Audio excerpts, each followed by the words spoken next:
Bwana, kwa siku ya leo umeibuka mjadala mzito sana kwenye mitandao ya kijamii ambao ulikuwa unamhusisha Haji Manara, lakini pia Zaiylissa pamoja na mwanamitandao ambaye anaitwa Maimartha.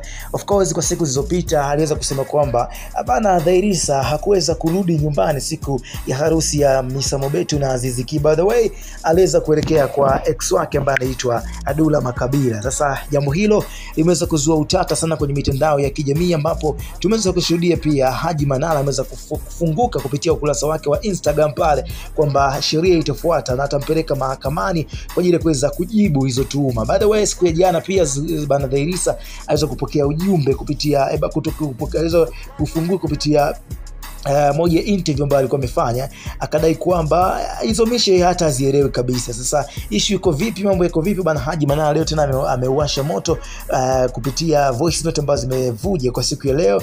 Bana hizo voice note zilikuwa zinavuja of course zipo hapa na nitakusikilizisha kwa baadaye ili uweze nawe kuzifahamu nini ambacho kilikuwa before kinaendelea. Lakini kwa upande wake Dula Makabila kwa siku ya jana pia na siku ya leo amekanusha taarifa hizo, yeye akidai kwamba hahusishwi na issue yoyote ambayo inaendelea kwenye mitandao ya kijamii. By the way, anasema kwamba Zaiylissa hajakutana naye way back bana, muda mrefu hawajaongea chochote kile ambacho kimekuwa kinawahusisha wao wawili. Sasa inakuwaje info zinakuwa zinatembea kwa mfumo huu? Sasa Manara amesema isiwe kesi bana, mambo yote wataenda kuzungumza bana kwenye chini ya vyombo vya sheria.